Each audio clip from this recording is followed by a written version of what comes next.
Mga friend, ito mga friend, nagalekit siya mga friend.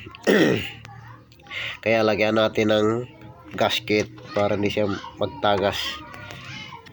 Kaya ito, buksan natin mga friend para lagyan natin ng gasket. At ganito lang kasyempre mga friend, kapag konti lang sakit, konti yung ganito mga nasa labas lang magtagas, praktisan yun, unti-unti yun na trabaho yun na hindi na aasa sa iba. Ito na lang mismo gagawa mga friend para masanay kayo.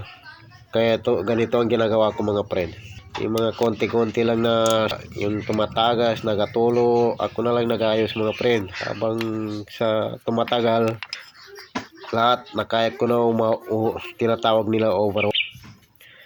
Ito mga friend, nagatagas siya mga friend, kaya ito bubuksan natin, lagyan natin ng gasket mga friend.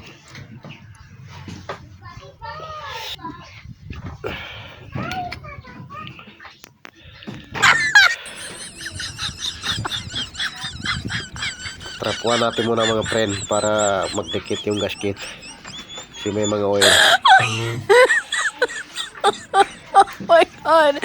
Did you?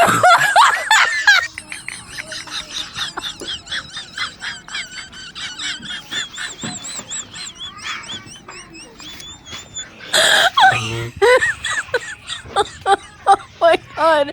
Did you? Ito mga friend, lalagyan ko ng gasket friend, pero hindi gasket ano, yung pandikit lang nilagay ko.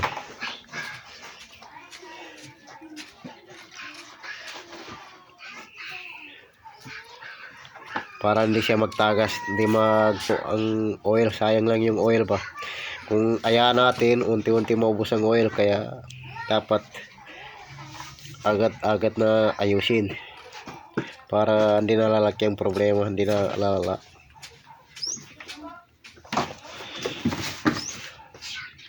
Lalo na sa mga baguang pa hindi pa marunong, kailangan lagi ni bantayan yung makina niya. Kung may tulo pa, may tagas, kailangan aksyonan na agad para hindi na mapunta sa paglaki ng gasto. Ito mga friend, nalagyan ko na mga friend. Ibalik natin mga friend.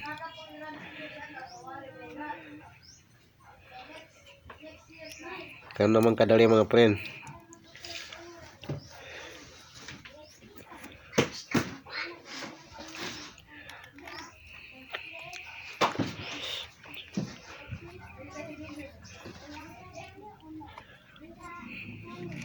Tignan nyo lang yung ginagawa ko mga friend, para kahit paano kung dito ang side ang nakatagas nyo, nakatulo na oil, alam nyo ang ginagawa nyo. Sundin nyo lang yung ginagawa ko para madali kayo matuto mga friend.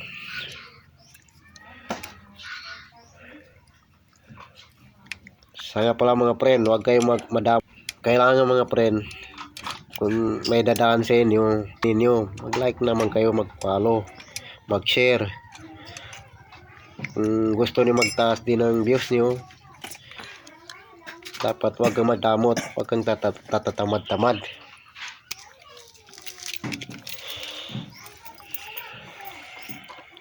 Comment lang mga friend, magtanong.